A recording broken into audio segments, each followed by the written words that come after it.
Hi everyone, नोंथांमोनखौ दिनैनि गोदान मोनसे भिडिअ फिन खेब बरायनानै लानाय जाबाय। दिनै आं नोंथांमोननि सिगाङावहाय क'क्राझारनि कारिगावआव सावथाल हारिनि सुबुंफोरजों लोगोसे बर'फोरनि गेजेराव जानाय दाङाबाजियाव थार्ड पार्टी सुबुंनि आखाइ दं नामा बेयो मोनसे सोंथि जाखांफैदों। बेजों लोगोसेनो सावथाल हारिनि सुबुंफोरा आखायाव बोरला थिर बायदिसिना लानानै बर'फोरखौ गाग्लोबनो नाजादों, नाथाय बर' हारिनि सुबुंफोरा आखायाव बेबायदि हाथियार लानानै सावथाल हारिनि सुबुंफोरखौ गाग्लोबनो ओंखारोब्ला बेनि फिनजाथाया गुबुन जागौमोन। बेबो मोनसे साननो गोनां। बेजों लोगोसेनो सासे बारग' एनडिएफबिखौ आखायाव हाथियार लानानै भिडिअ आपल'ड खालामनायनि उनावहाय पुलिस बिफाना हमबाय होननानै खौरां मोननाय जादों। दा बेनि सायावबो नोंथांमोननि सिगाङावहाय गुवारै सावरायलायगोन। बेजों लोगोसेनो सावथाल हारिनि सुबुंफोरजों खास्रि बिस्रियै बुथारजानाय सिखना राजा ब्रह्म बिस्मितनि न'खराव आसामनि केबिनेट मिनिस्टार जयन्त मल्ल बरुवा बिथांजों लोगोसेनो बिटिसिनि चिफ हाग्रामा महिलारि बिथाङा दुखुथिया न'खराव नुजाथिहैनानै रांनि चेक हैनाय जादों। बेनि सायावबो नोंथांमोननि सिगाङाव सावरायनाय जागोन। दा बैफोर माखासे गोनांथार टपिकफोरखौ लानानै दिनै आं नोंथांमोननि सिगाङावहाय बे भिडिअखौ लाबोनाय जादों। बेनिखायनो नोंथांमोना भिडिअखौ स्किप खालामालासिनो जोबजासिम नायलां। भिडिअखौ जागायजेननायनि सिगां नोंथांमोननिसिम गुरै खावलायनाय, नोंथांमोना दासिमबो आंनि चेनेलखौ साबस्क्राइब खालामनानै लायाखैबा सिगाङावनो साबस्क्राइब खालामनानै लाग्रोदो। नोंथांमोना आंनि चेनेलाव बेबायदिनो गोदान आपडेटफोरखौ मोननो हागोन। थौदो बिदिब्ला दिनैनि भिडिअखौ जागायदिनि।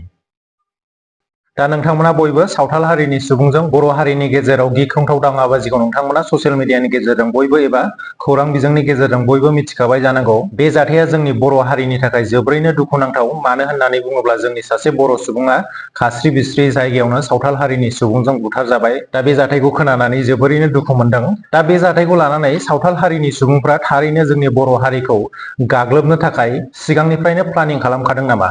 दा जों बे जाथायखौ नोजोर होयोब्ला बेखौनो मिथिनो मोननाय जायो, सावथाल हारिनि सुबुंफ्रा जोंनि बर' हारिखौ गाग्लोबनो थाखाय सिगांनिफ्रायनो बिसोरो प्लानिं खालामखादोंमोन। दा बेवहाय बे मोनसे सोंथियाबो जाखाङोदि सावथाल हारिनि सुबुंजों सोरबा गुबुन थार्ड पार्टी सुबुंनि आखाइ दंफायो नामा? बेयो मोनसे गिदिर सोंथि जाखांफैदों। दा बेखौ लानानै आसाम पुलिस बिफानाबो मोनसे खोथाखौ फोरमायनानै होदों दि सावथाल आरो बर'फोरनि गेजेराव जानाय जाथायाव थार्ड पार्टी सुबुंनि आखाइ दङ होननानै बेखौ मिथिहोनाय जादों। दा बे खोथाखौ सानोब्ला जों बेखौनो मिथिनो हानाय जायोदि सावथाल हारिनि सुबुंखौ सोरबा गुबुन मोनसे हान्जाया फुंज्लायनायनि जाउनाव बैसोरो जोंनि बर' हारिनि सायावहाय गाग्लोबनो साहस मोनदों, बेखौ आं सानो। मानो होननानै बुङोब्ला जोंनि थागिबि बर' हारिफोरनि सायावहाय बेबायदियै खम सुबुं सानखो थानाय सावथाल हारिनि सुबुंफोरा गोख्रोङै गाग्लोबनो थाखाय साहस मोनदों। आखायाव हाथियार लानानै पुलिस बिफाननि सिगाङाव दादा दिदायै हाथियार लानानै जोंनि बर' हारिनि सुबुंखौ गाग्लोबनो नाजादों। बेयो थारैनो जोंनि बर' हारिनि थाखाय साननो गोनां। थारैनो बैसोरो गुबुन मोनसे हान्जानि थुनज्लायनाय मोनदों, जायनि थाखाय बैसोरो गोहो गोरायै एबा साहसै जोंनि बर' हारिनि सायावहाय गाग्लोबनो साहस मोनदों। बेयो थारैनो साननो गोनां। मानो होननानै बुङोब्ला जोंनि बर' हारिखौ गुबुन हारिनि साफ्रोमबो सुबुङा जोंनि जौगानाय आरो मोजां थासारिखौ माब्लाबाबो लुगैया। बेनिखायनो जोंनि बर' हारिखौ मोनफ्रोमबो हारिनि सुबुङानो गाहायाव दोननो नाजायो। बेनिखायनो जोंनि साफ्रोमबो बर' सुबुंफोरा बे समाव खौसे जानायनि सम फैबाय। दा नोंथांमोना बयबो सावथाल हारिनि सुबुंफोरा पुलिस बिफाननि सिगाङावनो दादा दिदै बोरला थिर जं बायदिसिना लानानै जोंनि बर' हारिनि सायावहाय गाग्लोबनो नागिरनायखौ नोंथांमोना बयबो गुबुन गुबुन मानसिफोरनि फेसबुक पस्ट बा खौरां बिजोंनि गेजेरजों नुखाबाय जानांगौ। दा बेनि सोलायै जोंनि बर' हारिनि सुबुंफोरा बेबायदि आखायाव हाथियार लानानै सावथाल हारिनि सुबुंखौ गाग्लोबनो ओंखारबोयोब्ला बिनि खोथाया बेलेग जागौमोन। दा आसामनि पुलिस बिफानखौ सावथाल हारिनि सुबुंफोरा दादा दिदै आखायाव हाथियार लानानै ओंखारनायनि सायावबो जेबो एक्सन लानायखौ नुनो मोननाय जायाखै। बेनि सोलायै जोंनि बर' हारिनि सुबुंफोरा आखायाव बेबायदि हाथियार लानानै ओंखारोब्ला लोगो लोगोनो जोंनि बर' हारिनि सायावहाय गोख्रोङै एक्सन लागौमोन। नाथाय सावथाल हारिनि सुबुंनि सायावहाय बेबायदि एक्सन लानायखौ नुनो मोनाखै। बेनि सोलायै सावथाल हारिनि सुबुंफोरा पुलिस बिफान थासेयावबो जोंनि बर' हारिनि सायावहाय आखायाव बोरला बायदिसिना लानानै जोंनि बर' हारिखौ गाग्लोबनो ओंखारबोदों। बेयो थारैनो साननो गोनां। दा बेनिखायनो आङो बिटिसि सरकार आरो आसाम सरकारखौ खावलायनो सानो, थाबैनो सावथाल हारिनि सुबुंफोरा आखायाव हाथियार लानायफोरखौ जब्द खालामनांगौ। मानो होननानै बुङोब्ला सावथाल हारिनि सुबुंफोरा लानाय बोरला बायदि बायदि हाथियारफोरा मोनसे जोबोद गिख्रंथाव हाथियार। बेनिखायनो बैसोरनि हाथियारफोरखौ थाबैनो जब्द खालामनांगौ, बेखौ आं सानो। दा नोंथांमोना बेनि सायावहाय मा सानो कमेन्ट सेक्सननि गेजेराव फोरमायहरब्लानो जाबाय। बेजों लोगोसेनो जोंनि बर' हारिनि सुबुंखौ सावथाल हारिनि सुबुंफ्रा खास्रि बिस्रि बुथारनायखौ लानानै जोंनि साफ्रोमबो बर' सुबुंफोरानो जेबो आखायाव हाथियार लायालासिनो धरना होनो थांदोंमोन। नाथाय आसामनि पुलिस बिफाना जोंनि बर' हारिनि सायावहाय गोख्रोङै एक्सन लानायनि गेजेरजों जोंनि बर' हारिफोरनि धरना हैग्रा सुबुंफोरखौहाय बुला बुसि खालामनायखौबो नुनो मोननाय जादों। बेयो थारैनो जोंनि थाखाय जोबोरैनो दुखुनांथाव। बेनि सोलायै गुबुन हारिनि सुबुंफोरा बेबायदि दरना होयोब्ला बैसोरनि सायावहाय जेबो बुला बुसि खालामनाय थासारिखौ नुनाय जायाखै। नाथाय जोंनि बर' हारिनि सायावहाय गोख्रों एक्सन लानायखौ जों सिगां समनिफ्रायनो नुबोबाय थानाय जादों। थिग बेबायदिनो सावथाल आरो बर'फोरनि गेजेराव दाङाबाजि जानायाव आसामनि पुलिस बिफाना जोंनि बर' हारिनि सुबुंफोरखौ गोख्रोङै होबथानो आरो इनाय आखल आखु बाहायनायखौसो नुनो मोननाय जादों। बे थारैनो जोंनि थाखाय जोबोरैनो दुखुनांथाव। दा मानो होननानै बुङोब्ला जोंनि बर' हारिनि सुबुंफोरा सावथाल हारिनि सुबुंजों खास्रि बिस्रि बुथारजानाय सिखना राजा बिस्मित ब्रह्म बिथांनि न्याय मोननो थाखायसो राजा लामाखौ होबथानानै गोख्रोङै सोमावसारदोंमोन। नाथाय बेनि सायावबो पुलिस बिफाना दरना होग्रा सुबुंफोरखौ बुला बुसि खालामनायखौसो नुनो मोननाय जादों। बे थारैनो जोंनि थाखाय जोबोरैनो दुखु गोनां आरो बे बाथ्राखौ साननो गोनां। जोंनि बर' हारिनि सायावहाय मोनफ्रोमबो गुबुन गुबुन हारिनि सुबुंफोरानो इनाय आखल आखु दिन्थिनायखौसो नुबोगासिनो दङ। बेनि थाखायनो जोंनि साफ्रोमबो बर' सुबुंफोरा खौसेयै गुबुन हारिनि इनाय खालामनायनि हेंथायै गसंथानांगौ, बेखौ आं बुंनो सानो। दा गुबुन मोनसे इम्परटेन्ट टपिकआनो जादों सासे बारग' एनडिएफबि बिथाङा ससियेल मिडियायावहाय मोनसे भिडिअ आपल'ड खालामदोंमोन। आखायाव हाथियार लानानै सावथाल हारिनि हेंथायै बाथ्रा बुंनानै मोनसे भिडिअ आपल'ड खालामदोंमोन। दा बेखौनो लानानै पुलिस बिफाना बारग' एनडिएफबि रिमोनलां बिथांखौ हमबाय होननानै मिथिनो मोननाय जादों। बेयो थारैनो जोंनि थाखाय साननो गोनां। सावथाल हारिनि सुबुंफोरा पुलिस बिफाननि सायावनो दादा दिदायै हाथियार लानानै देखायदों। नाथाय बैसोरनि सासेबो सुबुंखौनो हमनायखौ नुनो मोननाय जायाखै एबा मिथिनो मोननाय जायाखै। नाथाय जोंनि सासे बर' सुबुं, सासे बारग' एनडिएफबि सुबुङा आखायाव हाथियार लानानै भिडिअ बानायनायखौ लोगो लोगोयैनो हमनाय खौरांखौ मिथिनो मोननाय जादों।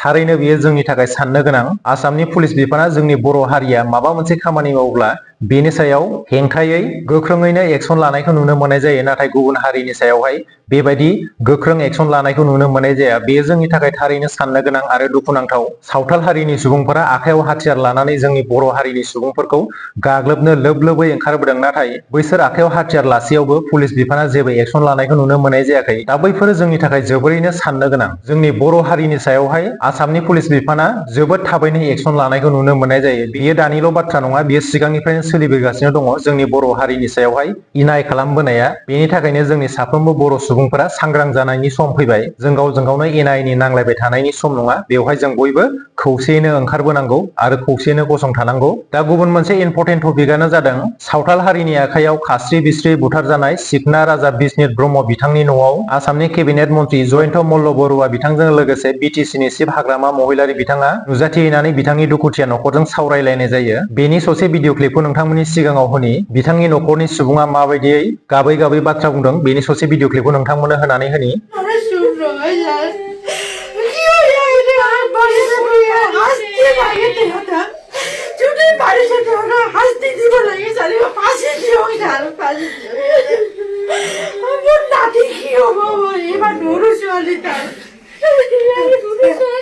আমাৰ চৰকাৰৰ এটা সৰু সহায় আমি দি থৈ যাওঁ আৰু বাকী দি থাকিব। বাকী আমি সদায় আছো, কিবা নহয় কিবা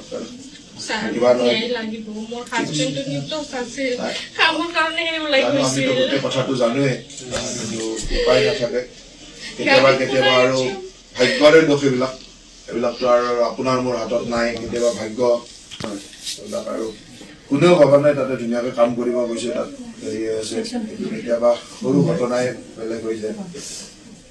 আপুনি ধৈৰ্য ধৰিব লাগিব আৰু এইটোতো কৰিব। অলৰেডি আমাৰ 18জন নেকি 19জন ধৰি লৈছে। 19জন আমি লগালগ ধৰিছোৱে। ফোনটো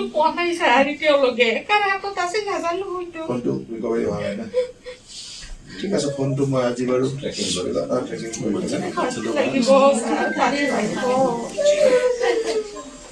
दा नोंथांमोना बयबो नुखाबाय, भिडिअखौ नुनानै जोबोरैनो दुखु नांदों। दा बेवहाय आसामनि केबिनेट मन्त्रि जयन्त मल्ल बरुवा बिथांजों लोगोसे बिटिसिनि चिफ हाग्रामा महिलारि बिथाङा नुजाथिहैनानै बिथांनि दुखुथिया न'खरनो 5 लाख रांनि अनसुंथाइ चेकखौ होनाय जादों। दा बेवहाय साननो गोनां बाथ्राया बेसोदि थारैनो सासे सुबुंनि आगोमा जिउआ 5 लाख रांजोंनो बायजासिगोन नामा? बेयो थारैनो साननो गोनां। दा बेखौ लानानै दुलाराय बर' फरायसा आफादनि आफादगिरि दिपेन बर' बिथांजों लोगोसे बिथांनि माखासे हान्जाया क'क्राझारनि डिस्ट्रिक्ट कमिशनारनि गेजेरजों आसाम सरकारनिसिम मोनसे मेम'रेन्डाम साबमिट खालामदोंमोन। बे मेम'रेन्डामाव बेखौनो दाबि खालामनाय जादोंमोन दि जिउ गोमानाय सिकना राजा ब्रह्म बिस्मित बिथांनि न'खरनो 20 लाख रांनि अनसुंथाइ होनांगौ, बेजों लोगोसेनो बिथांनि बिसिनो सरखारि साख्रि होनांगौ होननानै मेम'रेन्डामाव बेखौनो दाबि खालामनाय जादोंमोन। बेजों लोगोसेनो जोखोम जानाय सुबुंनो साफायाव 2 लाख राङै होनांगौ होननानै बै मेम'रेन्डामाव दाबि खालामनाय जादोंमोन। नाथाय आसामनि केबिनेट मन्त्रि जयन्त मल्ल बर'आ बिथाङा जिउ गोमाजानाय दुखुथिया न'खरनाव थांनानै 5 लाख रांनि चेकखौसो होनायखौ नुनो मोनदों।